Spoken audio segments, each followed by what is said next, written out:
So today, I really want to understand what is sustainability to Mahindra. So two aspects to it. The first aspect is talking about within the Mahindra Group. I think there is a clear understanding now on why is climate change important for the planet and what role corporates play.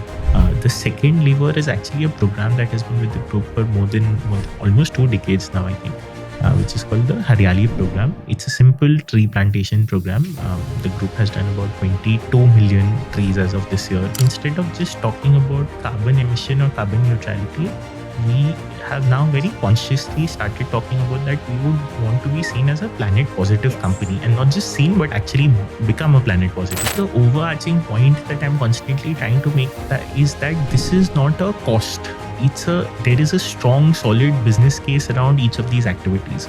Our holidays and resorts business is now converting all its existing resorts into green resorts, again net zero on water waste. So we also have a group company called Sero, which is India's first auto recycling company, end of life auto recycling company.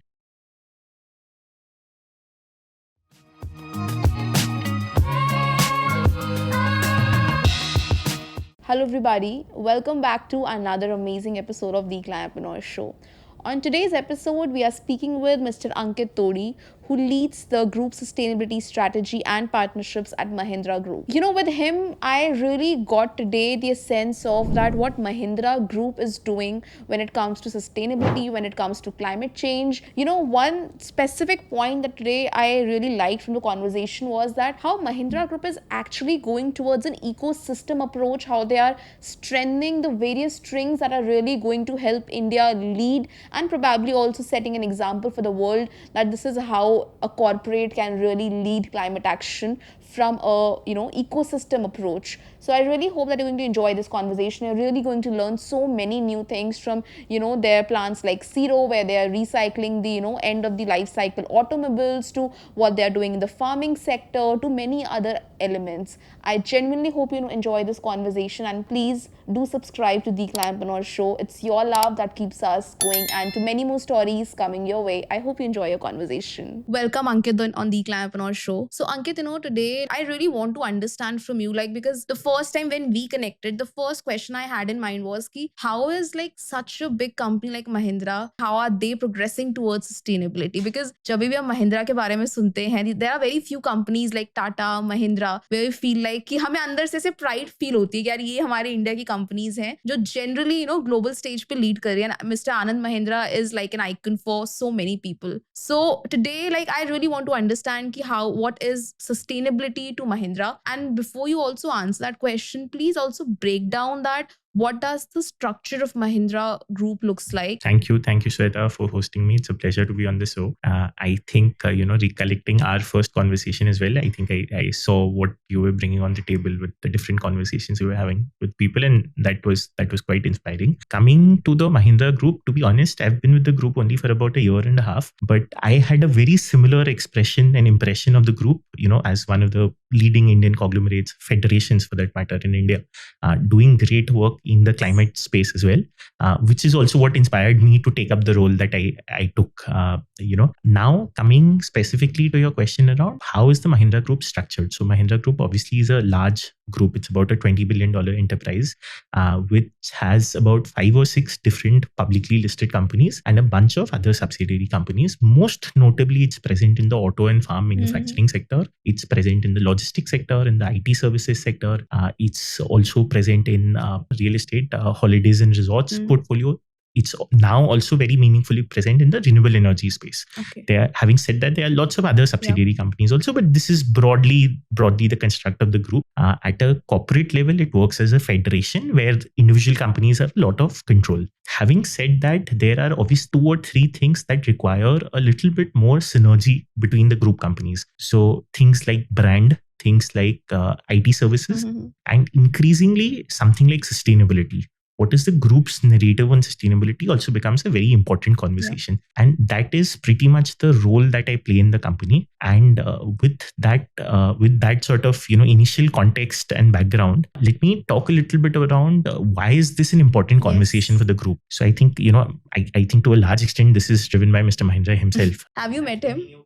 I've had the chance to be in a number of conversations with him, but and each of those conversations I think have been Someday I memorable. really want to host him on the show. Like, he is one of my dream guests. No, absolutely. I think that's always a possibility, because I've seen him personally be involved in some of these conversations around climate change. In fact, the moment someone talks about him, I generally remember this one thing I got to know after joining the company, that he was actually the global representative of the corporate world at United Nations a few Wow. years back. He had with him Leonardo DiCaprio as the representative of the civil society, talking in front of the UN Assembly on why this is an important conversation for the corporates to participate in. So I think very much the intent of the group drives from the very top, and that's true even for the current leaders. I think that's what to a large extent keeps me inspired as well, and why we have been doing what we have been doing. Having said that, let me maybe talk a little bit about why is this an important conversation for the group, and not just for the group, but also why it should be an important conversation for other corporates as well. So two aspects to it. The first aspect is talking about within the Mahindra Group. I think there's a clear understanding now on why is climate change important for the planet and what role corporates play in that. The second part is that increasingly this is becoming a very important conversation for all the stakeholders of the ecosystem. And when I talk about stakeholders, it's a mix of 5 or 6 big buckets of entities. So you have your investors on one hand, you have the government and regulator on the other hand, you have your customers on one hand, you have your employees as another stakeholder. So there are multiple classes of stakeholder, and in a way, a climate change corporation or action by corporates in this space is important to each of them in different ways and means. For instance, for an investor, it's important on how is the company becoming more resilient as climate change and its effects take over. How do you tackle risk? Are you capturing new climate opportunities that are coming up in this space or not? For the government, it's about compliance. The Indian government also has some very steep targets on climate change that have been made in COP26. We need to achieve them. The corporate sector will play a big role in achieving them. So for them, it's important in terms of what are we doing? Are you disclosing about this or not? Then there is another set of audience, which is, let's say, the rating agencies. Rating agencies want to give this visibility. They need to make sure that it's not all talk, but there is, specific data, metrics, etc., that's being reported transparently to the outer world, which can then be used as an evaluation tool on how a company is performing on something like ESG. There's obviously the customers and the employee set. Increasingly, I think customers and employees want to get associated or purchase from companies which are doing the right thing in terms of climate change. There's increasingly more expectation that apart from the government, the private sector will also have to play a very big role. In fact, there was a very recent film that was launched by the Mahindra Group around the Citizens of the Future campaign, which talked about, what would be the citizens of future expect from the corporate world going forward.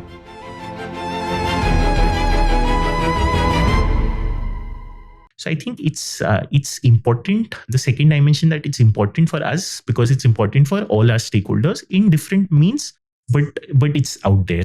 The third is, and I would go a little bit back to the corporate philosophy. So I think the Mahindra Group has always believed in the philosophy of purpose. Yes. And in that very respect, I think our sort of purpose statement itself states that you tend to rise when you take your stakeholders along with you. So it is very much in line with any action on climate change is very much in line with the purpose statement of the company as well. So given these I think broad dimensions, it's important for the planet, it's important for the stakeholders, it's important, it's very much in alignment with the purpose of the company, which is where the philosophy is driven that we need to do the right thing here.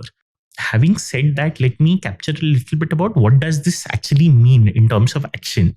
So I generally drill that down into 6 very specific themes. You start with bold commitments. Yes. You follow that by greening your operations or cleaning your operations, sort of starting with your things that are completely under your control. It's also important to third, take care of the supply chain or the ecosystem that you're operating in. That's sort of the third lever. The fourth lever is that apart from, let's say, cleaning or greening your existing industries and supply chain, it's also important to sort of make a business transition into greener businesses. And I'll probably talk more about that eventually, but that's sort of the fourth dimension, that sustainability or climate change action can't be seen as a standalone exercise. It's something that has to be very well integrated with the business strategy. The fifth thing sort of is important, that compared to financial metrics, you get effective results only if you have clear metrics, targets, measurement around any action. So it's same applies to, I think, the climate change actions as well.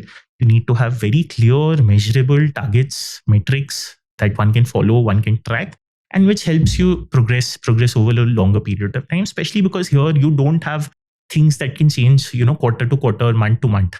You will have to have a slightly longer term view, but at the same time also be conscious on how are things moving on a metric basis. Flexible but longer term view. Exactly. So I think in coherence, these are sort of the 5 or 6 tenets in which you can actually make this more effective.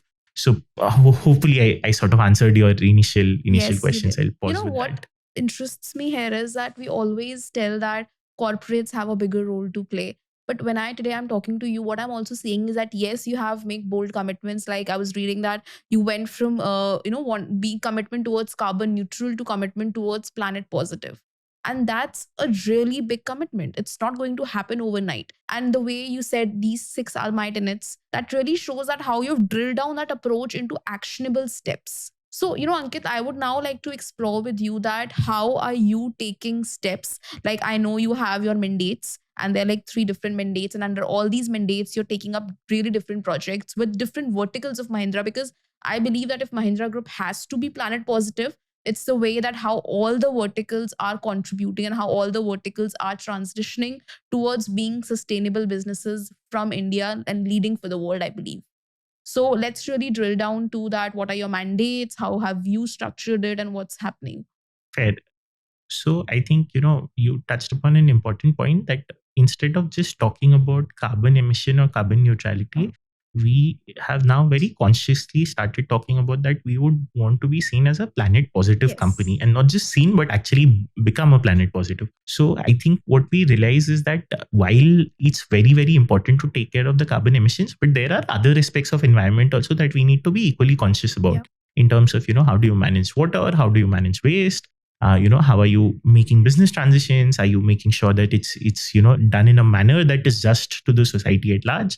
So all of these conversations are also equally important. And with that broader, construct, we basically said that we would like to be a planet positive company. More specifically, what does this mean? Just saying planet positive itself is not sufficient. What does this mean? So I think there are 3 fundamental pillars on how we think about this. The first pillar is what we are calling greening ourselves, which is basically taking care of your own operations where you have relatively very high degree of control. The second is what we are saying is decarbonizing the industries that we operate in, which is, taking care of the existing ecosystem that you are part of, and as well as sort of pushing the industries to become more green, or, accelerating the green transition to an extent across different industries. And the third part is what we call the rejuvenating the nature side, which has both a biodiversity angle, but also a societal angle in terms of what else can you do for the planet, which is outside of your core business operations. Now, on the first dimension, which is greening ourselves, I think there are 3 broad pillars that we work on. The first is taking care of our scope 1 and scope 2 emissions. So that is sort of the main thing that you have relatively high degree of control by effectively focusing and investing behind things like energy efficiency and renewable energy. You can very much bring down your scope 1 and scope 2 emissions to a large degree. So Mahindra Group was one of the earliest companies to commit to the science-based targets globally. It's one of the most well-recognized targets for emission reduction. Similarly, we also have commitments on getting to 100% renewable energy and also sort of doubling our energy productivity. And these are not programs that will happen in a year. The renewable energy commitment is somewhere over the end of this decade. The energy efficiency, or sort of doubling energy productivity, which is basically doing 2 times as much work with the same amount of energy, or creating twice as much output. That is a 15-year program. And how are you preparing yourself for this? Like, what are these steps, or what are the things that are happening inside the company for this? So again, multiple things. The other point that I actually wanted to highlight was that these actions are also something that makes a lot of economic sense. So there is always a feeling that investing behind things like sustainability and climate change always comes as a cost to the company. that's the other myth, that as you spend and invest behind this, you realize that that's not true. All of these make a lot of economic sense. You, even if you don't have a climate case, there's a strong business case to be made for all of these things. Now, how do we actually do this? I think when it comes to renewable energy, there's obviously, both on-site renewable energy generation, solar and wind being some of the main methods, distributed solar energy, wind farms, etc. The second is we sort of, I think earlier last year, we also launched a 60 megawatt solar power plant, a project which basically exclusively supplies power to the group. And even now we are working to further increase the capacity or create more such kind of plants. Because as I said, there's a strong business case to be made, and it sort of is one of the strongest levers of reducing your scope 1, scope 2 emissions, scope 2 emissions in particular, renewable energy. Similarly, energy efficiency projects across the entire value chain also has a business case to be made. So there again, the group, and I don't remember the exact specific numbers, but roughly we have been able to increase our energy productivity across different businesses somewhere in the range of 60 to 80% in different parts of the business.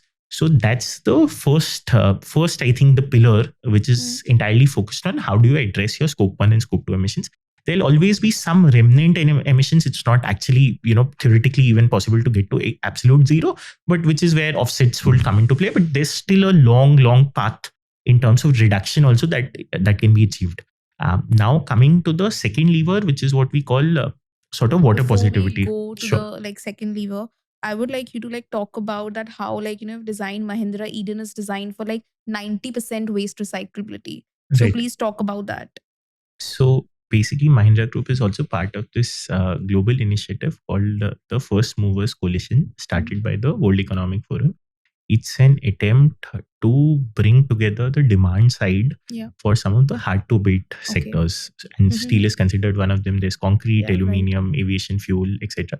Now, a lot of work is going into this climate advocacy on building a case for how do you create low carbon steel and eventually, hopefully, green steel. So we are in fact committed to buying green steel in the future.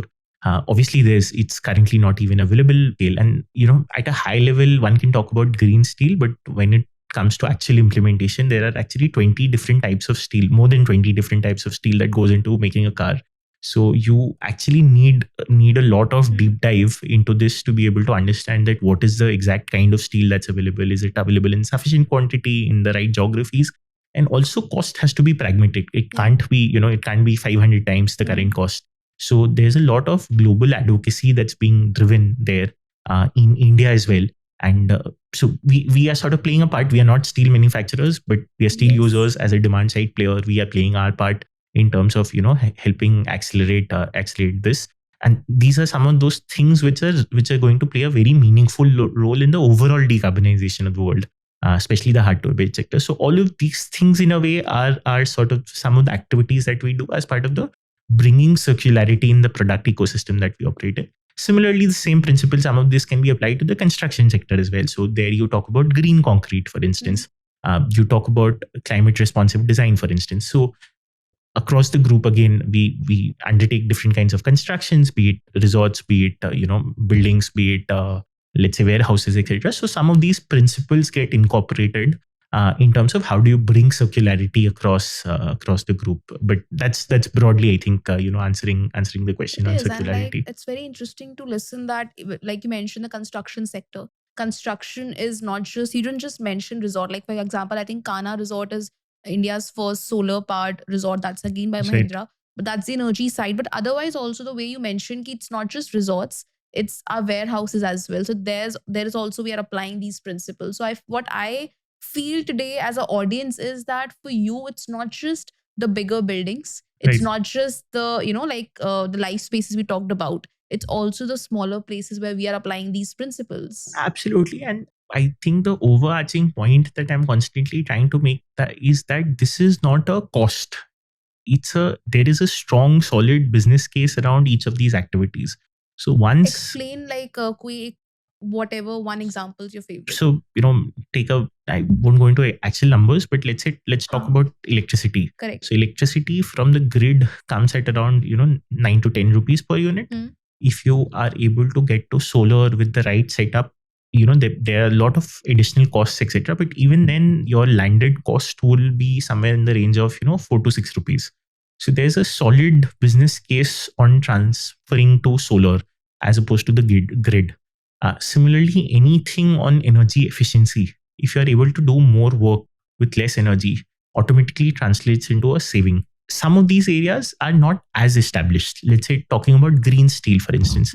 But that doesn't mean that you don't invest behind it. You'll have to work to create an ecosystem that enables you to get to a place where green steel becomes affordable. Yes. And there are obviously low hanging fruits there as well. There'll be some difficult actions also that will be required, bigger investments also that would be required, which is where I think climate change is also an area where there's a need for huge collaboration. Collaboration, Yes. not just Agreed. within the private sector, but collaboration with the government, collaboration between domestic entities and global entities.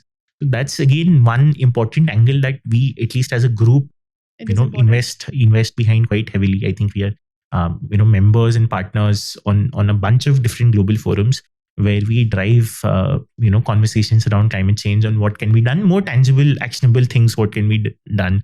I think that makes real sense because like it's really simple. किसी और ने अगर solve कर लिया है, किसी और के पास अगर है, Right. तो let's just collaborate because यहाँ पर we don't really have the time to wait and say कि Right. और 5 साल और 10 साल. And Right. today is the time when we really need to be collaborating and moving forward. So Absolutely. I agree on that. And also like, just to talk to you about, you were mentioning the energy thing. So one thing which I often hear is that कि it depends कि who is going to pay that cost. Right. Are say consumers ready to pay that cost, or say should corporates be paying that cost for Right. the energy transition? What are your thoughts on it? So on the energy transition, I don't think it's a cost. It's just that the initial investment is required to accelerate the energy transition. And this, I'm not just talking in context of Mahindra, But but overall, talking at a global level, or for that matter, let's talk about India. India.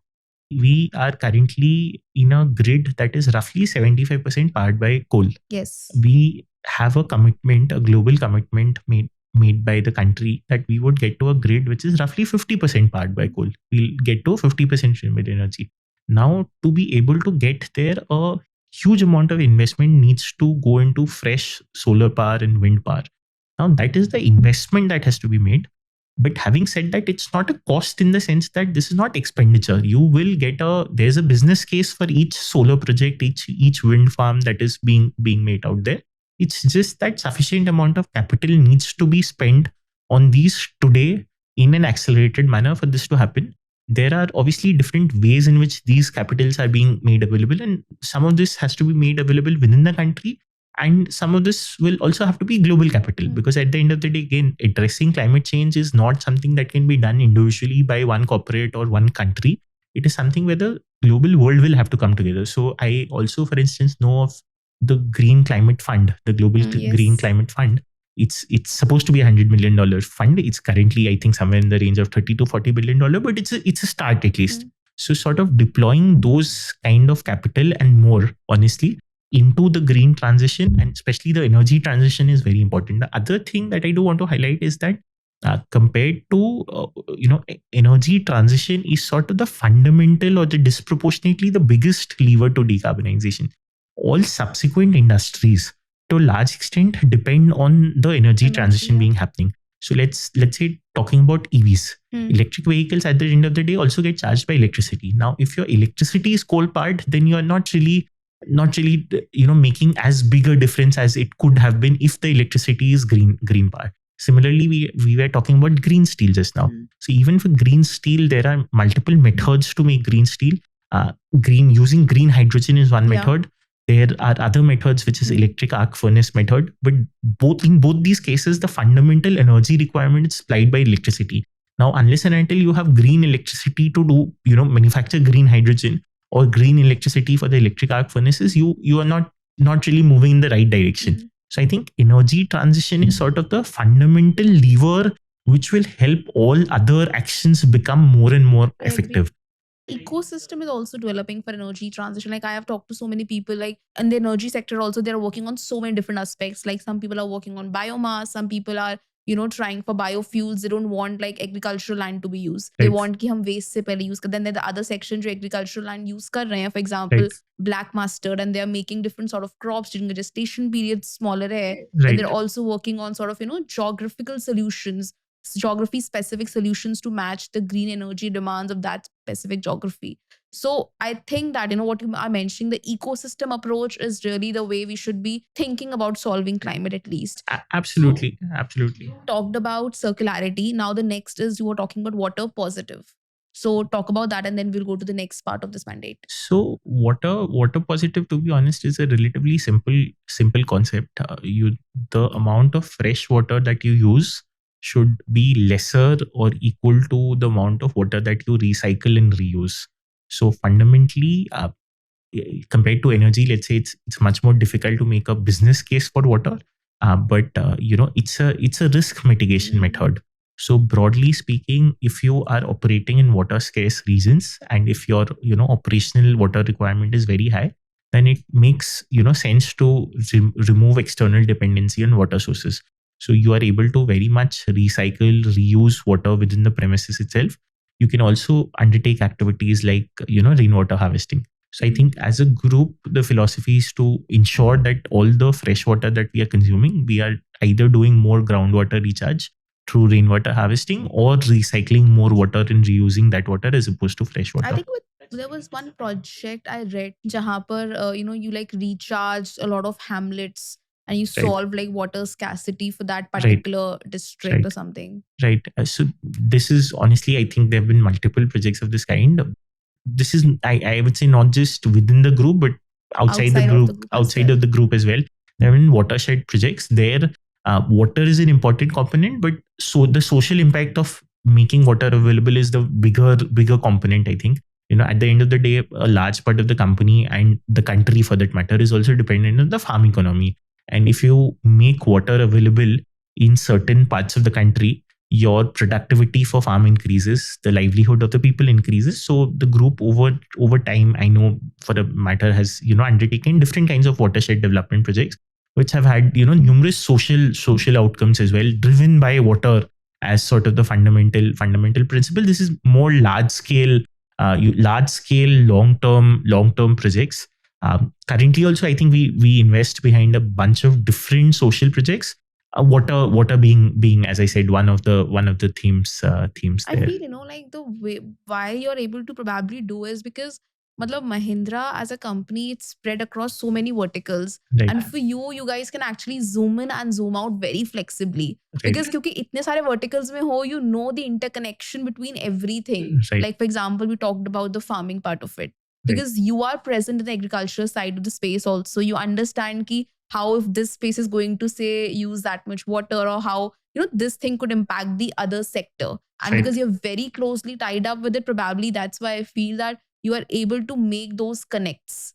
Absolutely. In fact, touching upon your point on being present in the farm sector, there's actually a unit within the company called Krishi, which is currently so the core part of the Mahindra business is about manufacturing tractors and farm equipment. That's a big core for the company. Yes.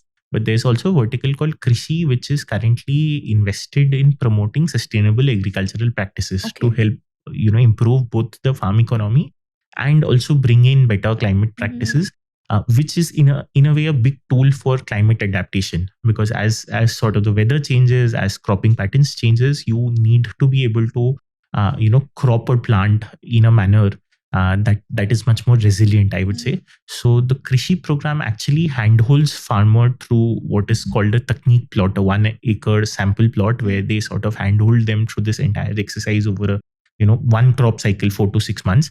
And then the farmer can see that there is reduced input cost that goes into it, but relatively higher, better output. And overall, it's a sustainable method of farming as opposed to, let's say, the more traditional method. And then it's possible for them to replicate this over the entire field. So that's also something that is being done. Broadly, what I remember, some more than 25,000 hectares of land has been covered under this program already, and it's only sort of growing and scaling. I think with time. But yes, I agree with the overall sentiment. To be honest, being part of the group, there's so many different places that the group is present in. So there's a lot of interconnectedness that is there, and which helps you understand the larger picture on how you can create synergies both within the group and with, let's say, external stakeholders as well. Definitely. So this was, I think we have like sort of touched these points, but still to go, whether we started with greening ourselves. Right. The second was, like I think supply chain and how do you decarbonize. So let's Right. like go with that now. So I think the second biggest lever that we sort of work on is what we call decarbonizing the industries that we are present in. And within that also, there are three sub-dimensions to it. The first dimension is what I would call a industry transition itself. How do you create more green businesses, which are inherently, environment friendly businesses? The second is how do you take your supply chain ecosystem along with you? And the third is how do you incorporate recyclability in your businesses or creating a business around recycling? Correct. So coming to the first part, I think that's the most fundamental change that the company can do, any corporate can do. At Mahindra, again, I think across our businesses, we are sort of attempting to do that. So for instance, our auto business is now launching EVs. Our construction business, we talked about, it is now building only green buildings. Only green buildings? Only green buildings going into the future. Our holidays and resorts business is now converting all its existing resorts into green resorts. Again, net zero on water, waste, energy, etc. Similarly, we now have a very big presence in the solar sector, and not just in one part of the solar sector, but across the entire value chain of the solar sector. There's 3 companies within the group working in this space. So there's this transition happening across each of the businesses on how inherently you can become a green business. The one that I missed, I think, is logistics. Logistics also is trying to offer green delivery solutions. So you provide logistic services using green EVs for that matter. So that's the first lever on how you're making these transitions. Obviously, none of this can happen overnight. These are long-term changes that have to fundamentally means changing a lot about how you operate as a business. But that's the first principle. The second principle is that as some of this transition happens, it's also very important to take our supply chain stakeholders along, and not so much the large companies, honestly, because in the supply chain for a company like Mahindra, you have all kinds of companies. You have large MNCs as your suppliers. You also have a long chain of what I would call MSMEs. Yes. So it's very important to help them, along this journey as well. So for instance, one of the things that we are running right now is a pilot program with United Nations Global Compact, sister body of the United Nations, to sort of do a 4 or 5 month program where we are helping some of our smaller suppliers understand the entire concept of sustainability and climate change, why investing behind some of the actions to address it is also business wise beneficial, and then accordingly, giving them an opportunity to interact with each other and learn. Specific scenario to explain exactly what's happening. So this is like a pilot program that's happening for 2 of our companies. About 100 plus suppliers, I think, are part of this program. A few hundred people from these suppliers. There are a series of online courses that they can do on their own to understand some of these concepts. Are they doing those courses? Exactly, that's the intent. And these are shorter courses, obviously, not like full college degrees, like a hour-long course, about 5-6 of those on different topics within sustainability, on why there's a business case to be made, why it's important. And then the other element is like live interactions, where we are doing these interactions where we explain how are we doing this within the company, and how are we benefiting from it. Then accordingly, why is it important that our suppliers also participate in this journey? And then sort of calling upon some of the suppliers who have sort of already made progress here to showcase their journey.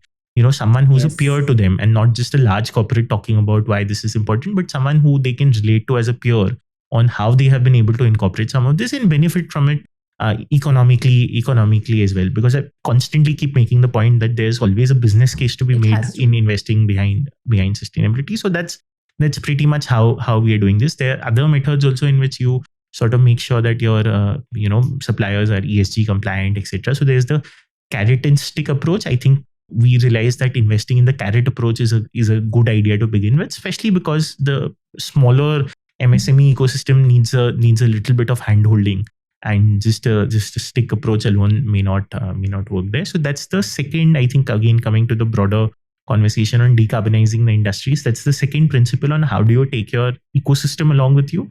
And the third principle is sort of solving for circularity in the industries itself, which is where recycling comes into play. So again, Mahindra, as a company, we have a very clear vision on how we want to the group has a fairly large presence in the auto sector. And end of life vehicle recycling is an important concept to invest behind. Yeah. So we also have a group company called Cero, which is India's first auto recycling company, end of life auto recycling company. And what's exactly happening in Cero? It basically takes old cars. So there's regulation in the country now. Yeah. At least in some states, it's effective already, where old cars beyond a certain age, roughly 15 years or so, need to be discarded. Right. If they do not meet certain criteria. So this is a company that allows you to do that in an authorized manner. So there's obviously a ecosystem which is present out there that still takes care of this, but it's not the authorized recycle done in the most environmentally friendly manner. This is a method where we sort of allow people to give back their old cars. It does recycling. I think they did about 10,000 plus cars last year. It's a relatively new business, but yes, as sort of the regulation and the policy support improves in the country, this is like will be an emerging area for growth in the future. What I really love here, Ankit, is that it's not just the technical side, but the way you've also, for example, जैसा बता रहे हो कि हमने MSMEs के जो suppliers, whatever we have, उनके साथ कैसे हमने courses run करे, we ask them to share their stories. So it's also very deep thought behavioral approaches that you are really taking. And I have always felt that अगर किसी भी company को climate में excel करना है और they have to solve it, they have to take the complete ecosystem together with them. They have to use emotional, connecting with people on the emotional element, connecting with people on the technical element, skilling them. I think all of that is really important. And I think business case, I also feel it's very important because I believe कि अगर India के पूरे ecosystem को climate economy में काम करवाना है, so it's very important for us to tell them that, hey, this is going to make your lives better. This is going to help you move towards your aspirational life. And I think that's the beauty of, the way you're also doing it. So we are going to talk about the last lever. We talked about greening ourselves. We talked about decarbonizing, the suppliers, hand-holding MSMEs. Now the last part is rejuvenation. So when it comes to the last lever, I think there are three things that we focus on. One is what I would call regenerative agriculture, or the Krishi program that I already talked about. In terms of handholding farmers to practice sustainable agriculture, also something that will help them become more climate resilient into the future, so adapting to climate change. The second lever is actually a program that has been with the group for more than almost 2 decades now, I think, which is called the Hariyali program. It's a simple tree plantation program. The group has done about 22 million trees as of this year, with 85% survival rate. I think that with a 85% survival rate as of the last check. The intent is to further scale up this program, take it to about 5 million plus trees every year. It's currently funded largely by the CSR effort of the group, but a lot more will have to be done to further scale it up, and which is also something that we are actively pursuing with a bunch of international organizations and partners, etc. The other important part of this program is that it is not just about tree plantation, but it's also a social upliftment program. So most of the work is done in the tribal region of Andhra Pradesh, and it helps the tribal community there sort of also uplift their livelihood. So it helps with coffee plantation, its productivity, etc., which in turn has led to the growth of actually something called the Araku coffee brand. It's now a recognized. Really? It's been that? Yes. Wow. So the program has played sort of a very critical role in making Araku coffee popular. So you basically plant trees in the vicinity of these coffee farms, and not all of these trees are the simple trees, but many of these are fruit trees, etc. Yes. And that provides shade, which leads to increase in productivity for the coffee as well. And also the people who are involved with this entire exercise is the tribal community that is also involved with the coffee plantation. So in general, you create an ecosystem that is now benefiting from this tree plantation as well, both by participating in the plantation process, but also by benefiting from what comes out of this process. And obviously, there is additional support in terms of marketing, branding, etc., to establish this. Currently done as with the support of a foundation. In fact, it's done by the Mahindra Group's foundation in support, along with working together with a couple of NGOs. That's how this works. The third lever is again a new frontier. As we sort of started talking about being planet positive, we realized the importance of investing behind biodiversity as well. Right. So that's another area of action. This again specifically becomes important for some of our larger properties. So the holidays and resorts portfolio, for instance, because they are generally land in which they are present are generally, some of them at least, are in eco-sensitive zones.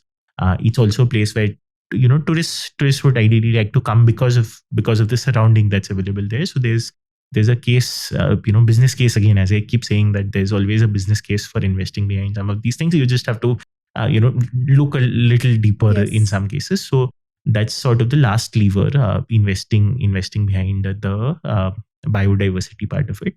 And again, sort of just concluding with the last point there, across all these three dimensions, be it greening ourselves, be it decarbonizing the industries, or investing in regeneration, there's also a lot of supporting enablers that need to work. So right from, I think, transparency in reporting and disclosure, sort of capability or capacity building within the company, Yep. and outside for that matter, investing in climate advocacy effort both at the domestic stage and at the global stage, sort of taking the other private sector companies, taking the government along in terms of putting the right policies in place.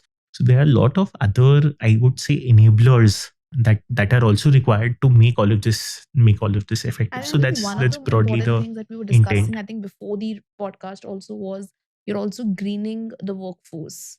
Right. And I Right. think that is not just inside the group, but Right. outside the group also. Right. So I'll actually talk about this concept called just transition, and coincidentally, I actually had the opportunity to speak about it at a United Nations forum Wow. also a few days back. So just transition is basically a concept which very beautifully brings together two dimensions of ESG: the environment and the social dimension. Because as countries and as companies sort of transition, be it a fossil fuel to a green power transition, be it a ICE vehicle to a EV vehicle transition, there will be lots of people who will get impacted. Their livelihoods Yes. will get impacted. Also, through other factors of climate change, a lot of the people at the lower strata of the society will get impacted. So, what can you do to bring them along in this journey? That's the entire concept of just transition. That as a climate transition happens, or as a energy transition, green transition happens across businesses, you need to ensure that it's fair to the communities at large, and what can you do to bring them along. Yeah. So again, I think as part of the group, there's a very specific project that I can talk about. There's something called a skilling center that we have as part of our renewable energy portfolio. So we have a business called Mahindra Susten in the renewable energy space, and they run a program. And this is not a CSR activity. That was news to me as well when I learned about it. That it's not a CSR activity, but it's a free program where we train individuals to be able to find livelihood in the solar sector. Wow. So I think about 10,000 odd people have been trained in the last few years. It's the courses vary from as short as a week to as long as about 2 months. It's a completely residential program where there is a center where people can come, stay there, get trained on certain kinds of solar skills depending on what is the duration of the program, and in turn can get employed. Some of them get employed within the company, but it's a free program, so people can are very very free to choose out there, choose like jobs out there. And this is just an example, but obviously this needs to be done at a much higher scale over time. So that's also something that we are trying to explore on how to further scale this program. But that's effectively the concept of just transition, that talking about the planetary aspect or the environmental aspect is important, but also talking about the societal impact of this transition is equally important, and investing to solve for it is something that's also being done. Glad you touched upon I it. am honestly amazed, and sort of I never knew that all these things are happening inside, the company and the way you're doing it. Because what you just talked about, Ankit, I think exactly the same way, when you spoke about, training people in the solar sector. I was speaking to someone earlier on the podcast. I was just really mentioning the same thing, that we need to train our people so that they can find new livelihoods, better livelihoods in this space. And what better than solar, what better than the green energy, and even other areas as well. So, thanks for coming today. Thanks for sharing with us what's happening at a different stakeholder approach and at different areas. Because I feel जब climate को solve करना है, it's not just one thing. Climate action is transdisciplinary, and the way you are doing it at the company really shows that what action looks at from different areas at different perspectives. So thanks for leading this for India. Thanks for showing that corporates are playing a major role. And I feel Mahindra Group is also an example to the international players, the international corporates as well. And I like thank you for coming, because it's an honor for me to have someone from that group on the podcast today. Absolutely. I think it's entirely my pleasure to be here. Definitely, like Ankit, matlab, I have huge respect for Mr. Anand Mahindra, and like I genuinely admire the way he thinks, the way he approaches things, and I hope that someday I'm going to have him on the show right here, and I think all this knowledge is going to help me talk with him on Absolutely. exact facts. Absolutely. Thank you so much for having me here. Thank you so much for coming.